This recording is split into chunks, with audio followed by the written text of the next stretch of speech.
ಹಾಗೆ ವೀಕ್ಷಕರೇ, ನಮ್ಮ ಸುದ್ದಿಗೆ ಸ್ವಾಗತ. ನಾವಿಂದು ವಿಜಯಪುರದಲ್ಲಿರುವ ಅರಸರ ಬೇಸಿಗೆಯ ಅರಮನೆಯಲ್ಲಿದ್ದೇವೆ. ಇದು ಮೋಜಿಗಾಗಿ ನಿರ್ಮಿಸಿಕೊಂಡ ತಾಣವಷ್ಟೇ ಅಲ್ಲ, ಬೇಸಿಗೆಯ ಉರಿಬಿಸಿಲಿನಿಂದ ರಕ್ಷಣೆ ಪಡೆಯಲು ನಿರ್ಮಿಸಿದ ತಾಣವೂ ಹೌದು. ಹಾಗಾದರೆ ಬನ್ನಿ ಈ ವಿಶೇಷ ಅರಮನೆಯನ್ನು ನೋಡೋಣ. ನಾವು ಬೇಸಿಗೆಯಲ್ಲಿ ತಣ್ಣಗಿರಲು ಎಸಿಯನ್ನು ಬಳಸುತ್ತೇವೆ. ಆದರೆ ವಿಜಯಪುರದ ಆದಿಲ್ಶಾಹಿ ಅರಸರು ಬೇಸಿಗೆಯಲ್ಲಿ ತಣ್ಣನೆಯ ಪರಿಸರ ನಿರ್ಮಿಸಿಕೊಂಡು ಬದುಕುವ ಕಲೆ ಕರಗತ ಮಾಡಿಕೊಂಡಿದ್ದರು. ಆದಿಲ್ಶಾಹಿ ಅರಸರು ಉರಿ ಬಿಸಿಲಿನಿಂದ ರಕ್ಷಣೆ ಪಡೆಯಲು ಕಟ್ಟಡ ನಿರ್ಮಾಣದಲ್ಲಿ ವಾತಾವರಣಕ್ಕನುಕೂಲವಾಗಿ ತಂತ್ರಜ್ಞಾನ ಅಳವಡಿಸಿಕೊಂಡಿದ್ದರು. ಅರಮನೆ ಆವರಣದಲ್ಲಿ ನೀರಿನ ಕೊಳದಲ್ಲಿ ಪುಟ್ಟ ಕಾರಂಜಿ, ಅರಮನೆ ಸುತ್ತಮುತ್ತ ಕೈತೋಟ ನಿರ್ಮಿಸಿಕೊಂಡಿದ್ದರು. ಬೇಸಿಗೆ ಅರಮನೆ ಎಂದೇ ಖ್ಯಾತಿ ಪಡೆದಿರುವ ಈ ಕುಮಟ ಕೆರೆ ವಿಜಯಪುರದಿಂದ 10 ಕಿಲೋಮೀಟರ್ ದೂರದ ಸಿಂದಗಿ ರಸ್ತೆಯಲ್ಲಿದೆ. ಇಲ್ಲಿನ ವಾತಾವರಣ, ಕಟ್ಟಡ ವ್ಯವಸ್ಥೆ ಆಧುನಿಕ ರೆಸಾರ್ಟನ್ನು ಮೀರಿಸುವಂತಿದೆ. ಕುಮಟಗಿ ಒಂದು ಪುಟ್ಟ ಗ್ರಾಮದ ಹತ್ತಿರ ಒಂದು ವಿಶಾಲವಾದ ಕೆರೆ ನಿರ್ಮಿಸಿ ಅದರ ದಡದಲ್ಲಿ 2 ಅಂತಸ್ತಿನ ಕಟ್ಟಡ ಕಟ್ಟಲಾಗಿದೆ. ಕೆರೆಯಿಂದ ಹರಿದು ಬರುವ ನೀರು ಕಟ್ಟಡದ ಗೋಡೆಗಳಲ್ಲಿ ಹರಿದು ಇಡೀ ಕಟ್ಟಡವನ್ನು ತಂಪಾಗಿಸುತ್ತವೆ. ಯಾವುದೇ ಯಂತ್ರದ ಸಹಾಯವಿಲ್ಲದೆ ನೀರು ಸರಾಗವಾಗಿ ಹರಿದು ಬರುವಂತೆ ಕೆರೆ ಮತ್ತು ಕಟ್ಟಡ ನಿರ್ಮಿಸಲಾಗಿದೆ. ಮಹಲಿನ ಸುತ್ತಲೂ ನೀರು ಹರಿಯುವಂತೆ ಮಾಡಲಾಗಿದೆ. ನಿಯಂತ್ರಣಕ್ಕೆ ತೋಬು ಗೋಪುರ ನಿರ್ಮಿಸಲಾಗಿದೆ.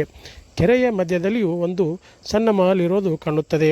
ನೀರಿನ ಸಂಗ್ರಹಕ್ಕಾಗಿ ಪಾತರಗಿತ್ತಿ ಮಹಲ್ ಕಟ್ಟಲಾಗಿದೆ. ಈ ಬೇಸಿಗೆ ಅರಮನೆಯನ್ನು ಮೊಹಮ್ಮದ್ ಆದಿಲ್ಶಾಹಿ 1627-1636 ಕಾಲದಲ್ಲಿ ನಿರ್ಮಿಸಲಾಗಿದೆ ಎಂದು ತಿಳಿದು ಬಂದಿದೆ.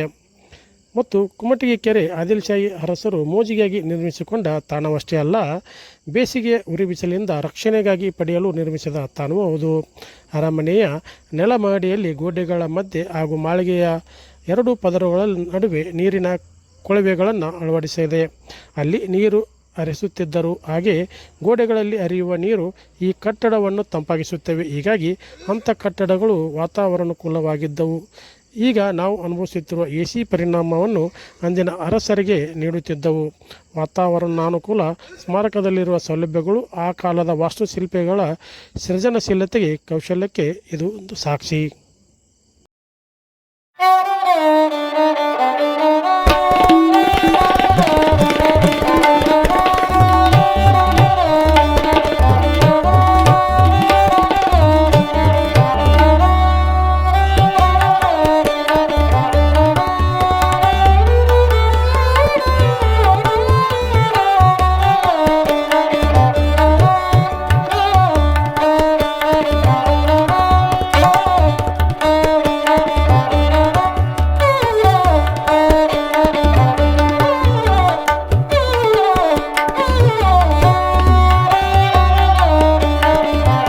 ಮುಂದಿನ ಇನ್ನೊಂದು ವಿಶೇಷ ವರದಿಯೊಂದಿಗೆ ಭೇಟಿಯಾಗೋಣ. ನಮಸ್ಕಾರ.